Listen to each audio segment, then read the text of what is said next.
Welcome to my little backyard. It's midsummer and my life has been kind of busy lately, so I haven't been able to plant any vegetables. Well, that's not totally true. Hi, my name is Randy. I'm an amateur, and as an amateur, I make a lot of mistakes. But with your help, I may just get this garden finished. Oh, what's that? You say, I don't make that many mistakes? I'm perfect the way I am? You're so nice. Couldn't be further from the truth. My biggest mistake was not giving myself enough time for the garden. But earlier in the summer, I did get a chance to plant some seeds, and that is the result. There's the empty box. To start with, I decided to make a few fancy stakes. The holes are for screws. Because of enough board, I was able to screw the labeled stakes to the box. This way, I know what I planted.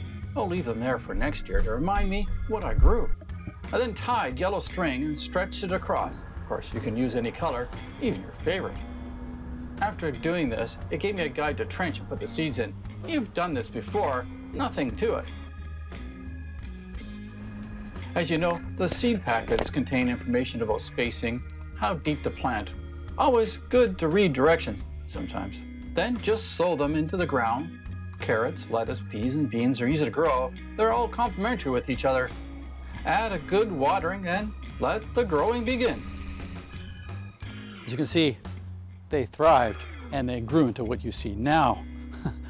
But the problem is that the peas and the beans, they need some support, so I'm going to add a net, and that is what we're going to do next. The net I put rope through and tied a knot on either end, so it's going to stretch across nicely and drop between the peas and the beans. Before I do that though, I want to do a little crass thing with you, but I better do it quite quick.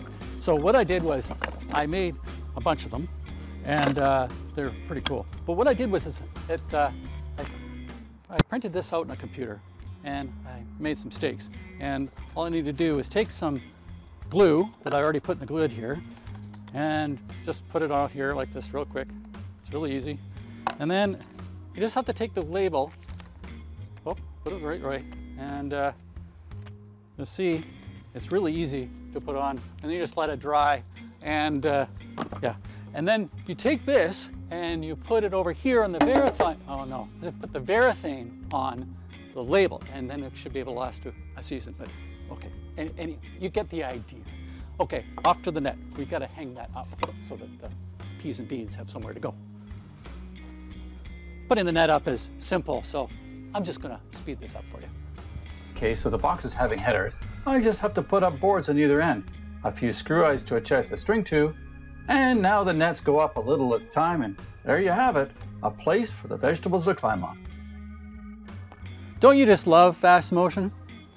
Let's go and plant some plants. So I bought these plants from a local farm, and in the hopes that I'm going to get a harvest. It looks like I'm going to, because they're very nice and healthy and have grown quite well. What I've learned though is that there's compatible plants, and I looked it up on the internet like we all do, and I found out that you want to have plants that are friendly to each other. So in this case it's cucumbers and melons. Well, I guess we should plant the plants. So we're going to take this, and you've all done this before. All we have to do is take the plant out of the pot, and you can see that it's all got roots. You kind of break it apart so the roots get a chance to spread out. You dig a hole. We all can dig a hole. And eventually, put this plant in there. Just like that, no big deal. Now, let's just speed the rest of it up, shall we?